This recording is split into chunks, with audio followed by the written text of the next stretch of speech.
वाराणसी में बाढ़ का कहर, 53 गांव प्रभावित, सरकार ने तेज की राहत कार्यवाही। वाराणसी में गंगा के बढ़ते जलस्तर के चलते हालात गंभीर हो गए हैं। सर्किट हाउस में हुई प्रेस कॉन्फ्रेंस में प्रभारी मंत्री सुरेश खन्ना ने बताया कि प्रयागराज से लगातार पानी आ रहा है और सभी बैराज भर चुके हैं, जिससे 53 गाँव और 24 शहरी वार्ड बाढ़ की चपेट में आ गए हैं। प्रमुख राहत प्रयास में अब तक 1443 परिवारों के 6631 लोग सुरक्षित स्थानों पर पहुंचाए गए हैं। 796 परिवार विभिन्न राहत शिविरों में रह रहे हैं। 40 राहत शिविर बनाए गए हैं, जिनमें 20 सक्रिय हैं। 80 नावें और एनडीआरएफ की 5 टीमें 19 मोटर बोट के साथ तैनात हैं। 1851 हेक्टेयर फसल को नुकसान। 226 पुलिसकर्मी बाढ़ग्रस्त क्षेत्रों में गश्त पर हैं। ड्रोन कैमरों से निगरानी जारी है। 24 घंटे कंट्रोल रूम सक्रिय है। हेल्पलाइन नंबर 0542 250 4170 पर कॉल कर सकते हैं। बाढ़ पीड़ितों को दूध, केला और अन्य राहत सामग्री वितरित की जा रही है। मुख्यमंत्री योगी आदित्यनाथ खुद हालात पर नजर रखे हुए हैं और प्रशासन को हर संभव मदद के निर्देश दिए हैं।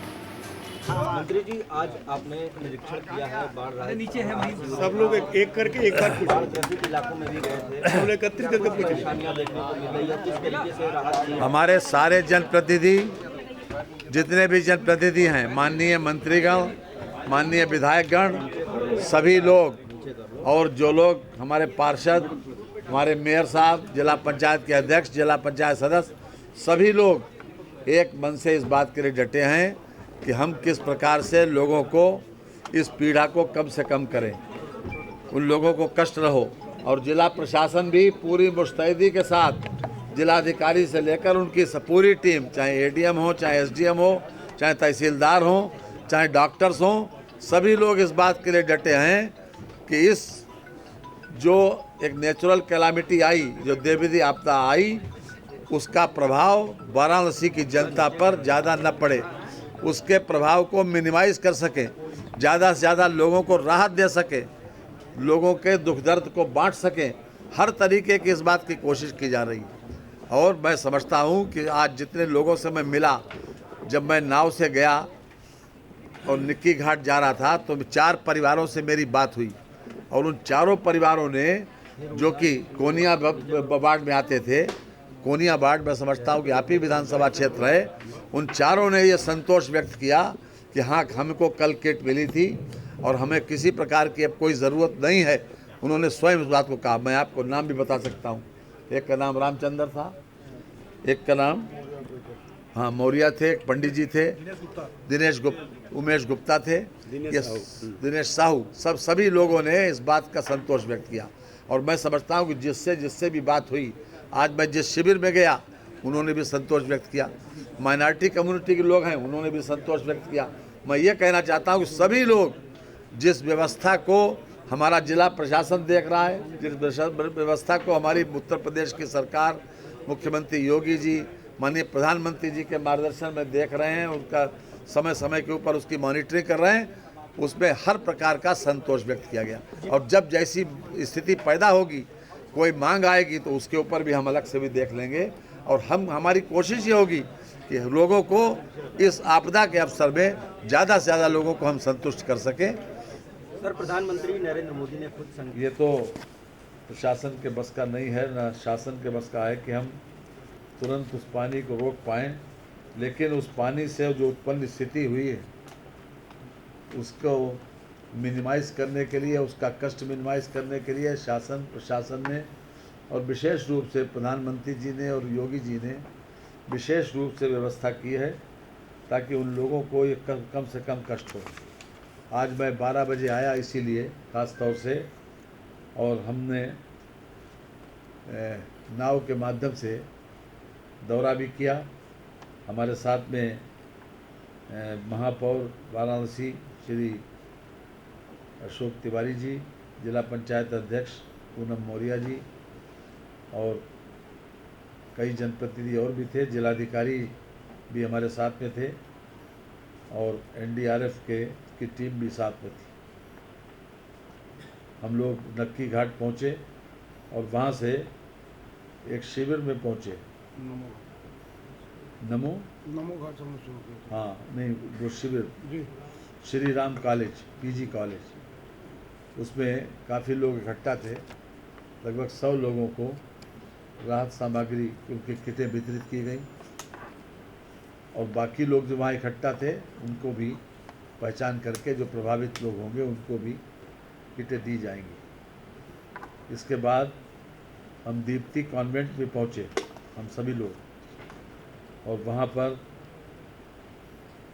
भी जो शिविर लगा है उसमें 119 लोग थे, पुरुष महिलाएं बच्चे सभी लोगों से अलग अलग कमरों में जाकर मैंने पूछा व्यवस्था के बारे में, सफाई के बारे में, भोजन समय से मिलता है, ताज़ा मिलता है, नाश्ता मिलता है, नाश्ते में पोहा मिलता है कभी कभी, और बच्चों के लिए दूध और केला, वृद्ध लोगों के लिए भी इस प्रकार की व्यवस्था है। कुल मिलाकर वो लोग काफ़ी संतुष्ट दिखे।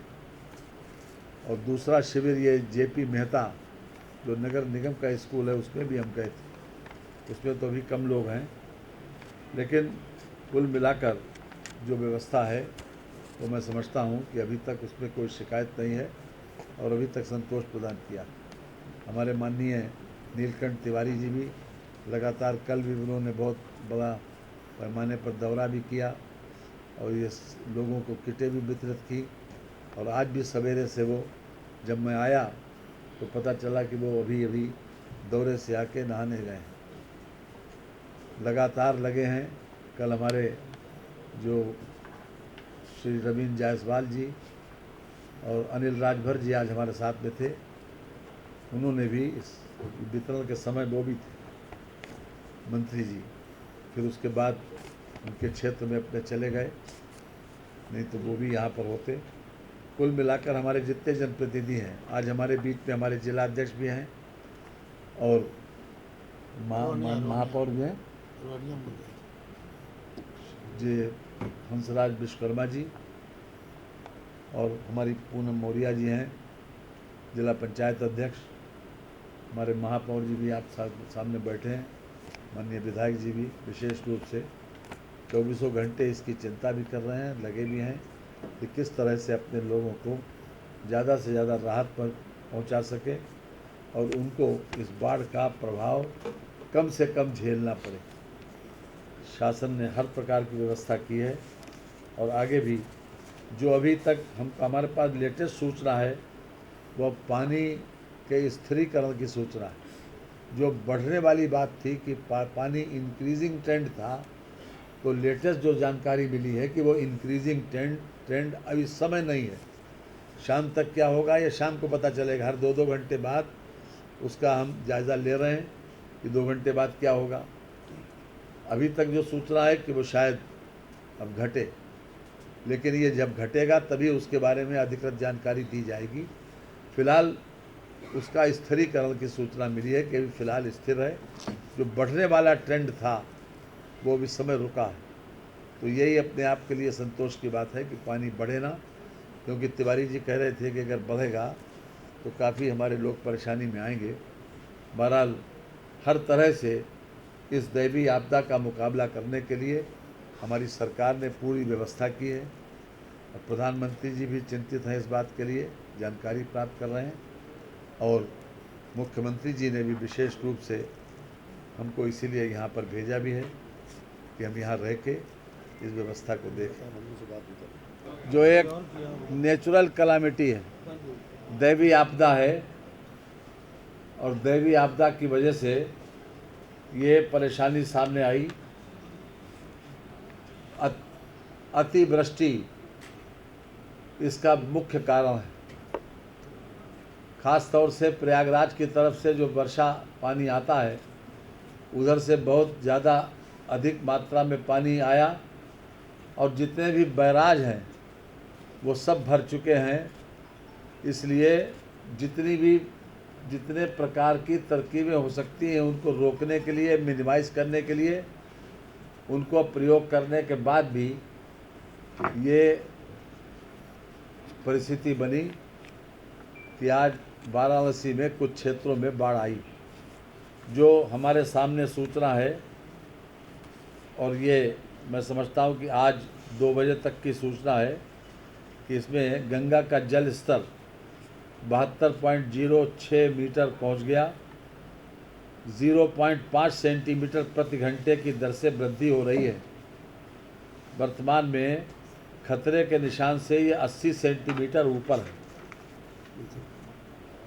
80 सेंटीमीटर 0.80 सेंटीमीटर ऊपर।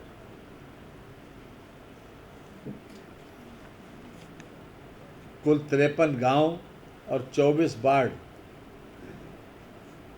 नगर निगम के प्रभावित हैं। 1443 परिवार व 6631 लोग विस्थापित होकर बाढ़ राहत शिविर में एवं अन्य सुरक्षित स्थानों पर भेजे गए हैं, जिसमें से 796 परिवार व 3752 लोग बाढ़ राहत शिविरों में निवास कर रहे हैं। 647 परिवार के 2879 व्यक्ति अन्य सुरक्षित स्थानों व भवनों में निवास कर रहे हैं। 20 शिविर चल रहे हैं। व्यवस्था कुल 46 की गई। यहाँ पर कम्युनिटी किचन चल रहे हैं। इसमें प्रातःकाल का नाश्ता, दोपहर का भोजन, ताज़ा भोजन और रात का भोजन की व्यवस्था भी है। बच्चों व वृद्धों के लिए दूध व फल का वितरण किया जा रहा है। प्रत्येक राहत शिविर में स्वास्थ्य टीम भी लगी है। साफ सफाई की पुरकस व्यवस्था है, जो उनके लिए रहने और सोने की व्यवस्था भी अपने आप में चुस्त दुरुस्त है। पेयजल की व्यवस्था भी है और गद्दे वगैरह भी साफ सुथरे दिए गए हैं। कुल मिलाकर बाढ़ प्रभावित क्षेत्रों में जनमानस के सहयोग हेतु जिला प्रशासन द्वारा 80 नावें लगाई गई, जिसमें 20 मोटर बोट, 44 बड़ी नाव, 5 मझोली नाव व 11 छोटी नाव सम्मिलित हैं। उसके अतिरिक्त एनडीआरएफ की 5 टीम 19 मोटर बोट के साथ तैनात है कि किसी भी इवेंचुअलिटी के लिए ये लोग बहुत मुस्तैद हैं पूरी तरीके से। आज मेरी मुलाकात भी हो गई थी एक उनके डीआईजी स्तर के अधिकारी से। जनपद के कुल 7037 कृषकों की लगभग 1898 हेक्टेयर फसल प्रभावित हुई है। फसल की क्षति का आकलन करके इनको आकलन के हिसाब से नियमानुसार इनको मुआवजा की भी व्यवस्था की जाएगी।